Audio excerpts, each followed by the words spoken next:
Welcome to another exciting episode of the Andre The Beast Crayton Show. Another exciting show and another exciting guest. You know, let me tell you where we're going today with this show. I know you heard of Meecap and all the fine artists. This guy was here this summer and he dropped a new video, which I was glad I got a little 2-second clip on it. Got to see myself on there, which was really cool. I like that. Never been in the video. It was shot live here in Indianapolis. And one thing I can say about this young brother, this is the second or third time I had an opportunity to meet him, but this is actually the first time I got to meet him face to face, because last time when he first came here, he was with another artist and his career was booming and now it's really booming. But let me tell you what he has done so far outside of dropping a new video, a new release to go along with the video. This guy is so talented. He kind of reminds me, it was funny because I was listening to the music on the I Am Beast radio station, the best station in the world to listen to all your music. I was listening to some Luther Vandross, and I don't know why K-Rob looked and sounded almost the same as between a Luther Vandross, a Freddie Jackson, and a little bit of, the legend, Keith Sweat. So without further ado, let's bring this guy to the set right now. The one, the only K-Rob, the singer. What's up, big dog? What's up, man? How you doing? You know I had to have you on before the end of the season, right? Oh yeah, man. I appreciate it, man. You always put me in. Thank you. Before we get started, for the viewers who don't know you, because it was a while before when we did that one episode, who is K-Rob the singer? Tell the viewers a little bit about you. K-Rob the singer is a writer, a singer, and all that great stuff. And I've been doing it for a while. I'm out of the Bay Area, from Richmond, California. And had a lot of inspirations growing up, and that's what kind of got me heading toward the music industry. I grew up around, the Bay Area legends, E40, guys like Master P came through there, Silk Shocker, and all those great guys. And more than that, like Sly and the Family Song, Sheila Easton, all those In Vogue, a lot of inspirational people that put it down long before I, doing my thing. So isn't MC Hammer from that area too? Yeah, MC Hammer. Yeah, MC Hammer. We just had his nephew on. Very talented. Man, I didn't realize there was that much talent in the Bay Area. Man, that's crazy. Oh yeah, man. It was big, and it just keeps growing, man, to this day. How do you manage to stay afloat with so much competition? Man, I just I do my own thing, and I promote hard, man. I promote heavy. If I have releases coming out, or whether I'm writing for certain people or whatever, I just the promotion is the big part for me. That's really a lot of percentage of everything for me. Once you get the product the way you want it, and get out there and promote it. How did you master this craft? What age was it when you realized this was something that you wanted to pursue? Were there other interests before you decided to do music? Oh yeah. I was involved with sports growing up. I was involved with church choirs and stuff like that. So right. That right there, the church choir, the singing in church choir was a great thing for me, because it got me from being shy in front of people, And isn't that usually how it starts out? Oh yeah, if you can do that, you get through that. That's like the hardest part. And then I've taken public speaking courses as well to kind of help me with that. So I've been pretty good after those things. After those challenges right there, I was able to make the music and go ahead and perform it and get in front of people's eyes. And that was When maybe. did you realize? When did you realize you were good at singing and Well, writing, singing and writing? yeah, I was just I was always, in competition with myself pretty much. I was always just getting better and better every time I would do it. That was my thing. Not competing with other people, just kind of competing with myself and just getting better and better as I go farther along. When did you start writing? Do you remember your first song and how did you go about composing it? It had to be about a decade ago, man. I was writing a bunch of songs. I had a bunch of songs written before I even went in the studio and shared them with a couple people and tried writing for other artists as well. And so, yeah, it's about a decade ago, decade and a half, something like that. How do you know? Let me go here. I'm trying to get in your mind a little bit. Okay. How do you get the inspiration to write? Because you say you got a lot of stuff, and we even hear people talk about Tupac when he passed. He had tons of stuff. You know what? Let me use myself for example too. Remember we talked about all the content. Somebody said, I was like, you don't realize how much stuff you got until you start being creative with it. So since you had so much stuff, how did you know what you wanted to pull out of the archives and work on?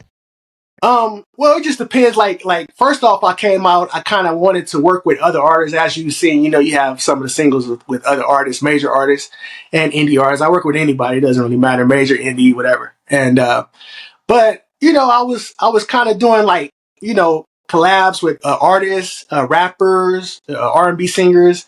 But like now I kind of been focusing on R&B lately. So I had a lot of different, variables to work off of. But now it's more so just the R&B thing, just kind of sticking to the R&B side of things. So is it difficult to write a rap with your style of with your genre?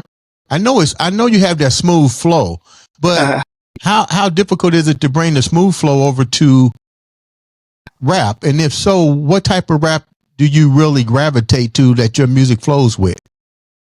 Well, I can make R&B fit with any any rapper or any rap music, and I can cross over to anybody, man. It doesn't matter. I can make it work. I can figure out the rhyme, the rhythm, and just kind of put it together like that. I have to hear how they want to come and what they rapping about, and then I can write to that. But it's a smooth transition for me, man. It's pretty much the same thing. Rappers are kind of like street R&B guys, So what's R&B, been it's kind of starts with R&B. You write lyrics and smooth them out, and then rappers make them a little rougher on the rougher edge, but it's pretty much. What has been the toughest part of your musical journey?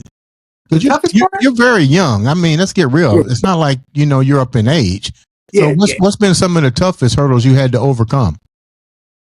Just getting into like mainstream radio and knocking down the doors of all the radio stations, the big time radio stations in different regions. They kind of give you a hard time sometimes, but the more relationships you get and the more you get to meet people, and the more shows you do and stuff like that, and the more promotions you do, and people know you're serious, and then they'll kind of walk you in. So it makes everything easier. But at the beginning it was kind of rough, But it's moving on out now. A lot of people are starting to see me in different places, different regions, different states, countries. So, it's kind of smoothing out now.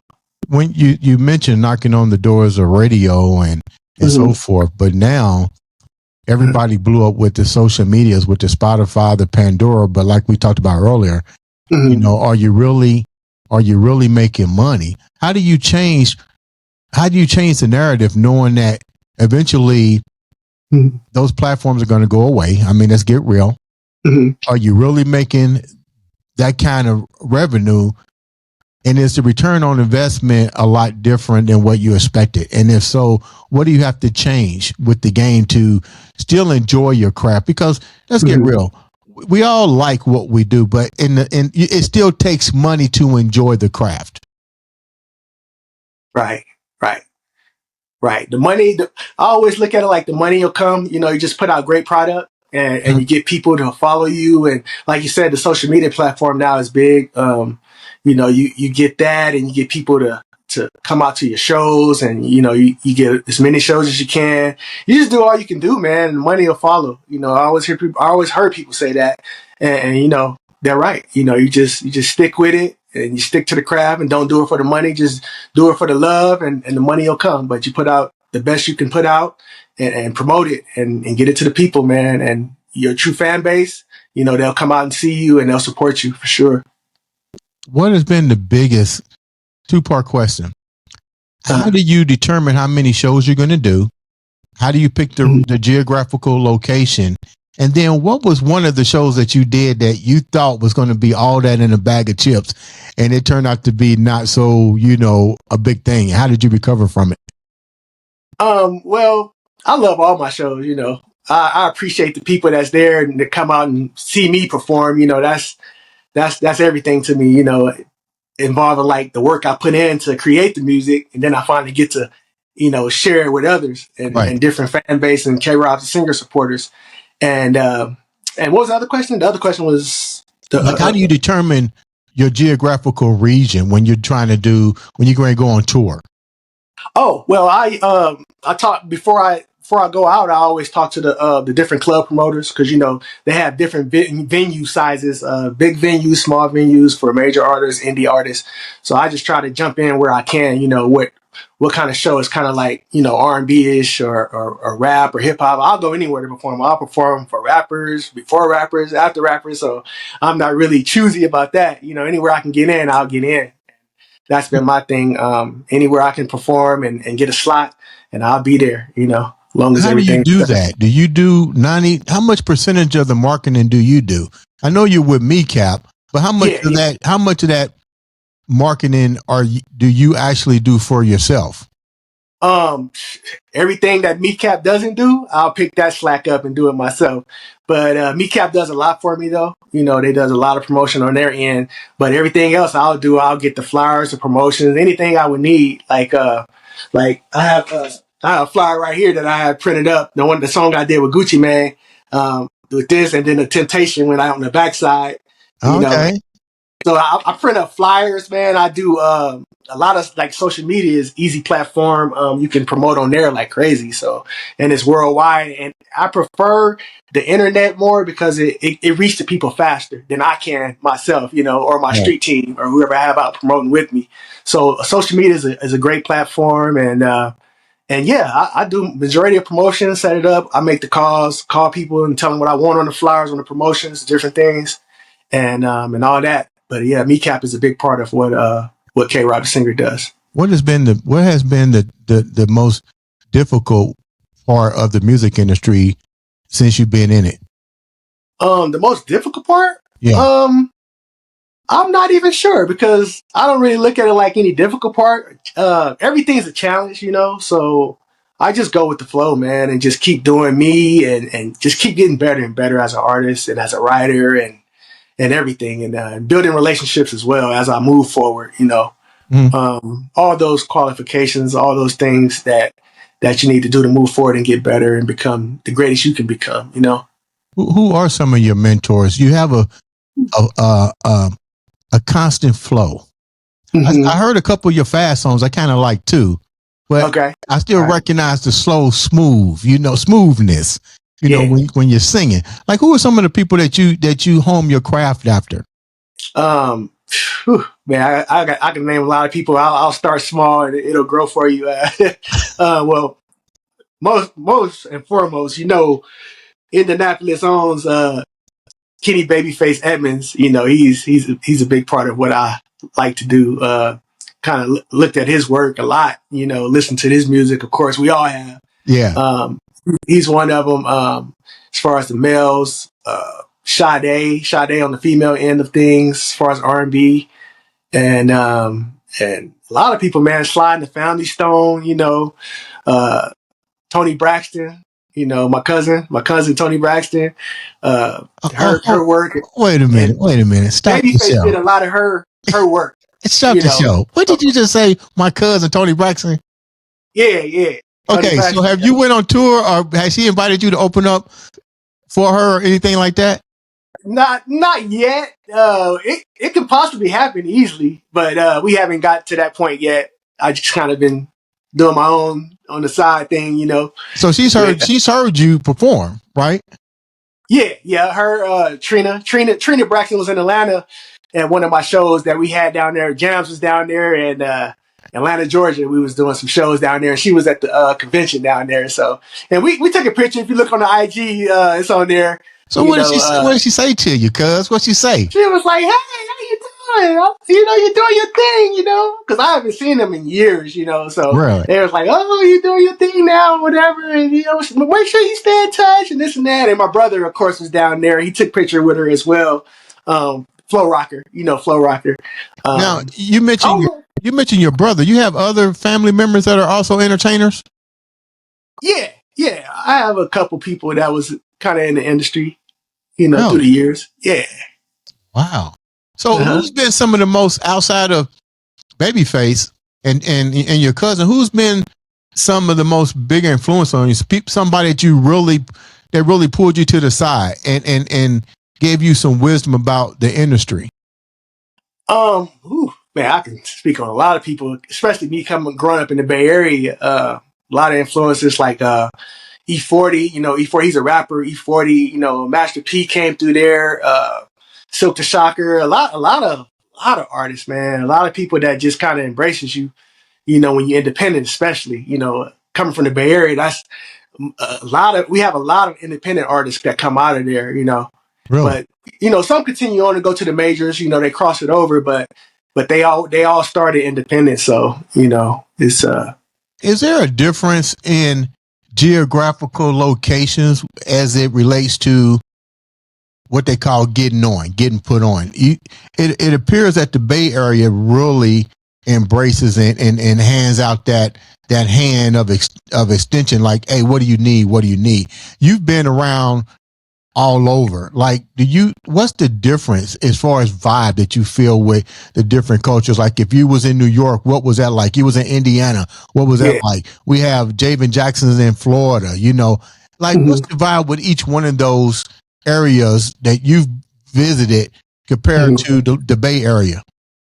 Okay, well, I love everywhere I went. I had great experiences, great shows, great feedback, and the Bay Area is kind of where I'm gonna start at home first. Where I grew up at is kind of like we have our own independent thing going on down there. It's a lot of artists that's doing their things down there, and when I travel, sometimes the Bay Area has their own sound as well. But for some reason, when I share my music and I perform, and people always ask me, "Where are you from?" And I tell them, "I'm from Richmond, California, the Bay Area," and they usually say, "Well, you don't sound like you're from the Bay Area." So it's like What are y'all it's a supposed to certain sound sound. like? What are you supposed to sound like I from the don't Bay know. Area?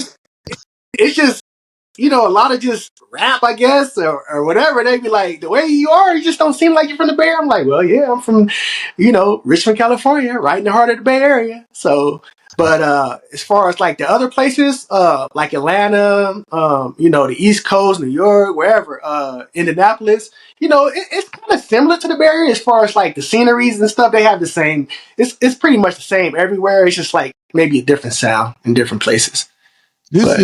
This is probably what, like, maybe your third or fourth, probably even more than that, time visiting Indianapolis.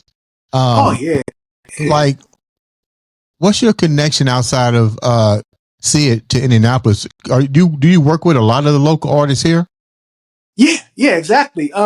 This new single, TCB, I actually feature Forecast on there. They've been touring with Babyface, in the recent past year or two.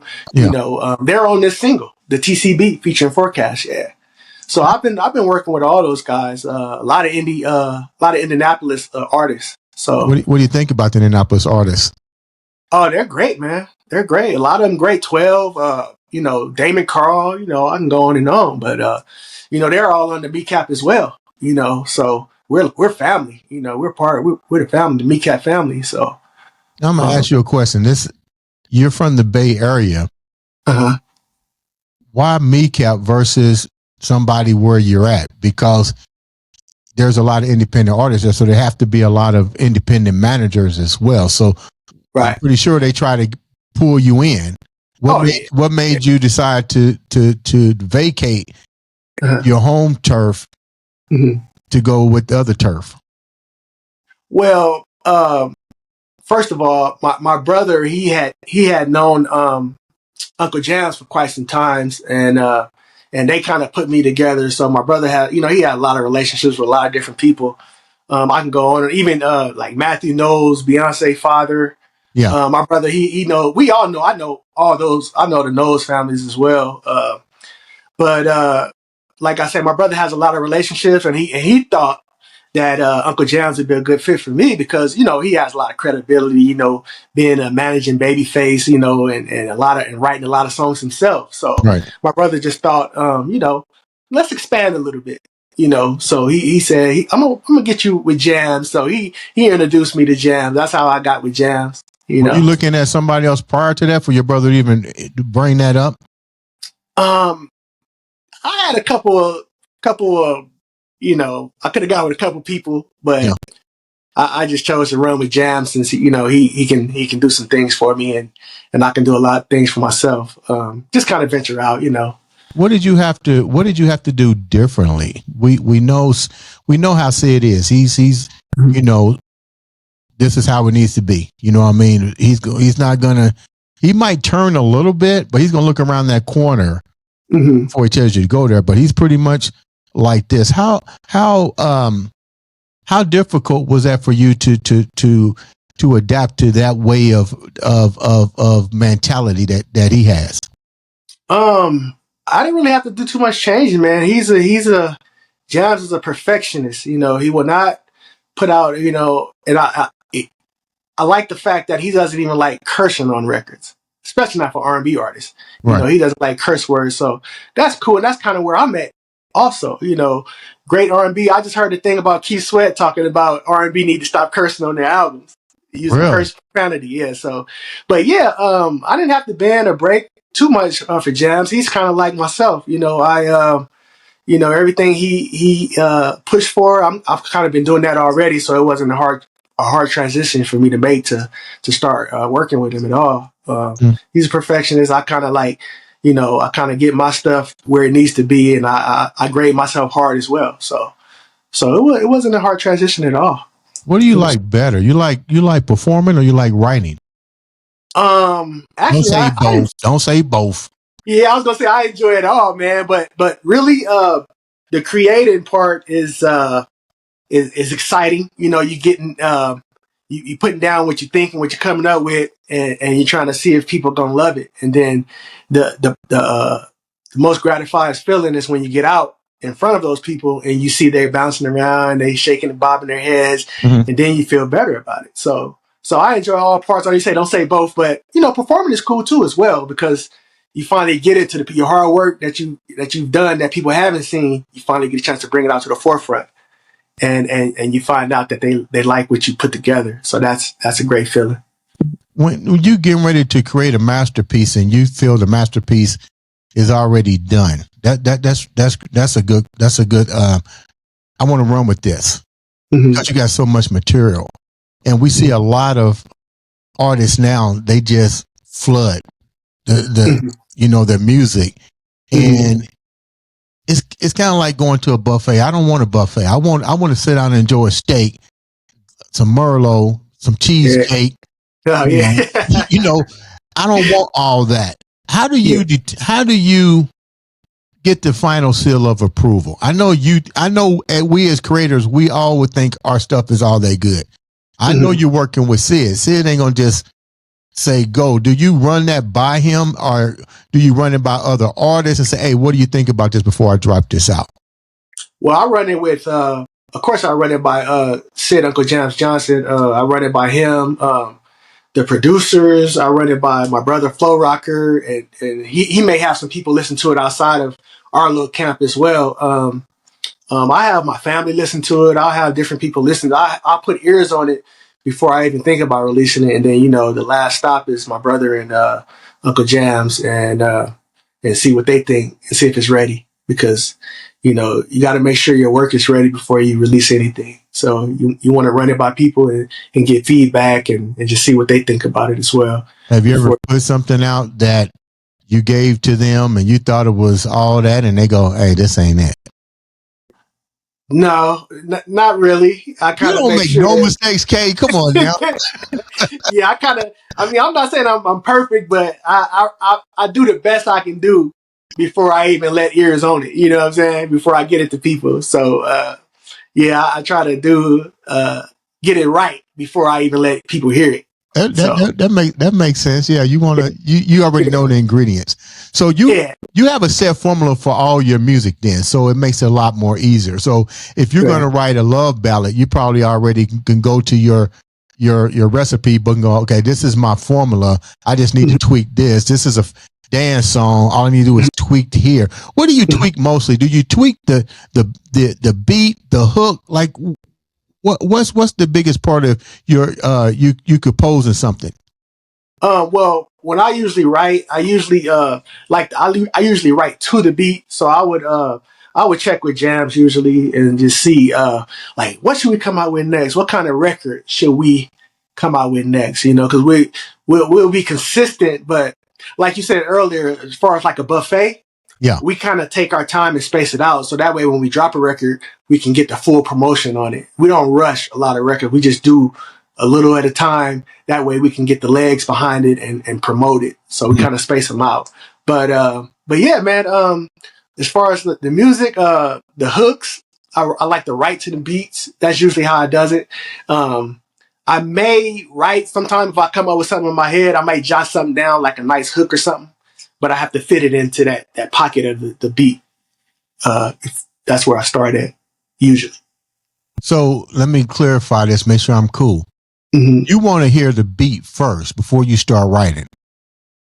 Well, sometimes like if I come up with an idea and I don't want to lose that, and I'm thinking about something, Yeah. I would just write it down and just put it away until later.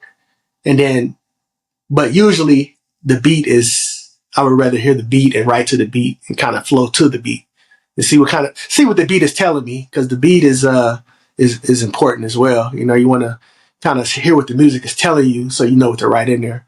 That's how I get down. So Now, do you play any instruments or you just vocal? um I kind of grew up playing the trumpet. I kind of played on the piano, but I do a little production, but my brother does a lot of production, Okay. and I deal with him and Anthony Domain.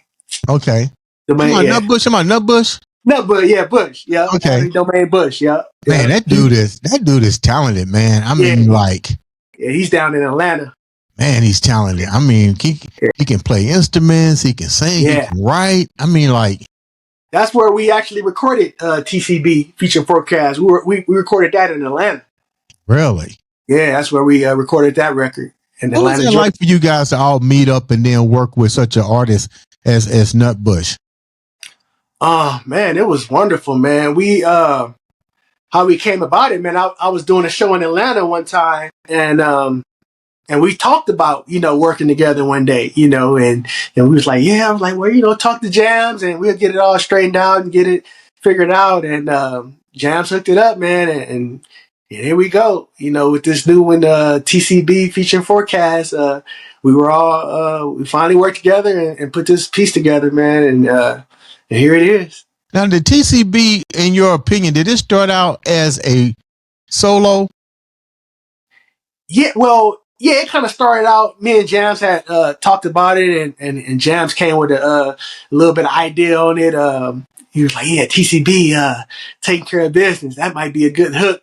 And we started with, so we kind of talked that out and then worked that out together, and then we just all put it together. Man, he was like, "You know what else? I think I'm gonna have. I'm gonna get Forecast to get on this." I was like, "Yeah, man, let's do it." So I flew down to Atlanta, man. We made it happen. Me and Flo Rocker was out there and made it happen, man. Put it all together. So Now, how long does it take an artist to collaborate that quickly, go to Atlanta, meet with Nutbush? Like, how many, I think it's called it takes, how many takes did you guys wind up doing, or how many tracks did you wind up performing before you say, okay, this is the sound? This is how it should be. man, it took all day. Actually, I was there from the morning to the night. We was down there the next day. Really? Yeah, I think Forecast came and laid their part down too, because they was in there recording all night. They was down there for like 3 or 4 days recording or something like that. And I came to the lab, and they was recording some other music as well. And I came down, and then I think they had a flight. I think they had to go to a flight back to Indianapolis or something. So they kind of came out, and then I stayed in there, and I was in there for quite a while, man. Maybe a day or something Really? like that. Why were you in there for so long? We was just talking, a lot of talking, and trying to get the sound right and get the tones right and different stuff like that. When it finally got the way you wanted it, where were you at? Were you in Atlanta when you heard the final piece? Yeah, I was in Atlanta, and then of course they, Antoine Bush, he sent it back to California, back and forth, so I was able to hear all the final piece, when it all got together, because he worked on it for quite some time as well, after he got all our takes and see where he was going to arrange everything and put everything. What did you say when the masterpiece was done? You're probably like, did you cry? Nah, man, I didn't cry. I didn't cry so much, young man. I ain't got no more tears left, man. but nah, yeah, man, he put it together, and when I heard it, man, I said, I think this is beautiful, man. I told Jams, I told Flo Rocker, I said, yeah, man, I think this is it. Jams said, yeah, man, I like it, and everybody was kind of agreeing on it, and then we was like, man, like, great job, man, Anthony, great job. You came to Indianapolis recently, and you performed here, which was a beautiful performance. It's really good to hear you guys perform live. You know what I mean? I mean, it's so different. I mean, don't get me wrong. I like playing the music on our radio station and listening to it, but it's different when you guys are performing live. To hear Forecast, to hear you, to hear 12, Damon Carr, Kelsey Marie, to hear you guys perform live, Dempsey, it's mind blowing. I mean, like literally, it's kind of like you guys are probably a little bit, if not on the same playing field as the legends like Babyface. As far as your performance, yeah. And we probably have a lot of work to do to catch up to Babyface. Yeah, well, I didn't say you couldn't. I didn't say you had to do work to catch up with him. Yeah, we working up there, but like when you came to Indianapolis, what was that for you? I know you came here for Sid, but was that to showcase your new video? And tell me how that came about. We came down and we wanted to do some shows down there as well, but we also wanted to film the video, the TCB video featuring Forecast. We filmed that video down there as well around that time frame. So I was down there for that actually, but we did the shows to promote it too as well. How did you who works with you with coming up with the trailer, the idea when you're producing a music video like TCB? I liked it. I thought it was great. You know how you took that one little event and turned it into really, it was really cool. But who comes up with the idea to do your videos? Well, we had Uncle Jams there. He was kind of setting up the treatments and stuff, and Flo Rocker and JC On Lee, Jams' assistants.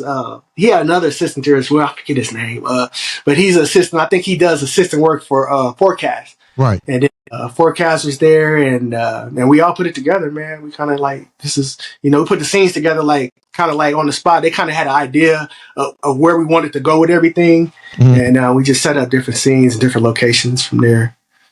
And it turned out good, man. We had a lot of fun too. It was. He sent me the video, and I was like, okay, this is pretty tight. I mean, and I'm not saying that it was. I don't know people's budget, but I mean, to me, it showed that you guys can be creative for what little opportunity or what opportunity is right there in front of you. You took a nightclub and really just turned it into a complete video. I thought that was like, wow. And it told a great story. Then I want to give a shout out to Benji. He was the camera guy. Benji been doing a great job as well. Can't forget him. He's behind the camera. Let's talk about all these women. You got women all in the videos, man. Like, how do you keep everybody in line, man? I know the girls are coming at you, boy. Yeah, you just gotta kind of stay focused when and get stuff done at the same time. But like I said, when we were filming, we had lots of fun. Everybody had fun. We had food and fun. different scenes, different takes. And it was cool, man. It was some time, man. Everybody enjoyed themselves. They waiting for the next one. They're like, we want to go come to the next one. That's We what I should have get. brought you through there, man. I thought you was gonna be there. Man, you man, look, Kay, I'm always busy, man. Like seriously, while I was sitting there with you guys, man, I was still on the clock, dude. I'm still working. Like, yeah. you know, people's like, hey man, you look, I gotta work, man. I mean, what's the song? I got work to do. I got work. You're always working. How much time do you really spend to your craft? As much as I can, man. It just depends. Like I told you earlier, if I come up with ideas and I'm like, oh, this would be good, or just coming up with anything, or sometimes just being out, you know, I might be out somewhere and something might click. I might see something. I might see a situation or whatever, and I might want to write on that. You know, I just drop it in my phone real quick, save for later, and just write it down later. But yeah, I put in a lot of work, man. And then the promotional, when I promote, you know, I put a lot of work in that too as well. So, and that's the big part too. You have to get this stuff out there. You know, if you don't get the music out there, it's just gonna sit there. You know, so I'll put in as much as I can, man. As much time as I can put in. Okay, before we wrap up, you know I got to ask this question. Uh, Are you a Kumo D fan? Kumo D, I kind of heard Kumo D stuff. Yeah, he's pretty cool. How come you asked that? All of your videos, you rock these cool ass glasses. Is there a story? Is there a story behind this? Because look, I'm like, he doesn't. This is what I said when you came on. I was like, I can see his eyes. I've never seen you without your glasses, and it's just like mind-boggling. Yeah, that's true. I usually wear glasses, especially for like performances and stuff. You know, I just got to try to look cool as I can. And then the video, I had glasses on too. The big blockers, the biggest. Oh, I like it. I was like, because it's kind of like a mystery because you're like, does he ever take those glasses off? You know, and when you came on, I was like, oh my God, he does not have those signature glasses on. Now, those glasses that you wear, are those specifically for your performance? Oh no, I just wear the glasses. I wear them. I might be out, you know, anywhere, different state. You know, if I'm traveling, I wear them anywhere. Yeah, doesn't matter. What's next for you? I mean, we're getting ready to go into 2026, and thank you so much for setting time, decide to come on the show and bless me with your presence before we wrap up 2025. What's next for you for 2026? Hopefully, you're coming back to Indianapolis and perform. Oh yeah, man! I'm always coming. I'm always traveling, man. Especially Indy. Indy showed me a lot of love. You know, every time I'm out there, so I'm coming to Indy for sure. The greatest city in the world, baby. Yeah, and I'm just promoting, man. Like the TCB forecast, we probably run that for a while and promote and do shows as much as we can, blow it up. Because I think the video I didn't tell you, I have 2 videos for this actual single, because I have a clean version, which is that, and then I have an after dark version that shows everything, like different scenes, but it's more graphic for after dark, for the older, for the older crowd, you know. But I have 2 versions. But like I said, we're coming up on YouTube right now. We're getting close to 100,000 in views. So I want to thank all the people that's been checking in with me, you know, leaving comments and stuff like that, liking it and different things like that. And anybody see this, you know, check it out on YouTube. I got both versions there. Let me know what you think. Subscribe. So the other version is called After Dark? No, I call it After Dark because it's not edited. It's not the clean. Oh. The clean version. I have 2 versions on my YouTube channel, so I'm just letting everybody know they can check both. How can they find you on your YouTube channel? So, because I want you guys to go check out both videos. So, how can they find you on the YouTube? What's your handle? K Rob the Singer. All my handles are K Rob the Singer channel, the YouTube channel. You know, Instagram is K Rob the Singer, KROBTHESINGER. It's all together, K Rob the Singer. So what made you do 2 videos? I'm curious. Because on certain platforms they don't allow, you know, pouring oil on ladies, body oil on ladies. So they get a little strict with some of the things. So I had to kind of get a clean version, you know, so I can promote this stuff on different platforms. So. Okay, so I'm going to ask this question. What did Sid say when he saw the video? Sid loved it. He loved it. He liked that, man. I was, Okay, so he loved the video. he's not always tight down the Yeah, yeah. That'll loosen anybody up. With the kind of scenes we had in this video, man, it'll loosen a lot of people up, man. And Yes, it makes people feel good, and everybody was happy, and that's a great thing, man. Just to keep smiles on people's face and bring them joy, man. That's what we're here to do. K-Rob, thank you so much for taking the time to come on the show. And, if I don't talk to you, make sure you have a great Christmas and a happy New Year's. Look forward to seeing you coming back to Indianapolis. Guys, make sure you subscribe, like, share, follow. Click that button. Check out that new video, both the edit version and the unedited version.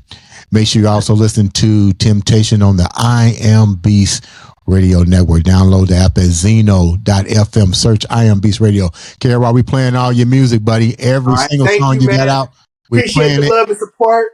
Merry Christmas. Happy New Year's to you, man. It's good to see you always, man. You too. Ladies and gentlemen, this has been another, and I do mean another, exciting episode of the Andre the Beast Crayton Show.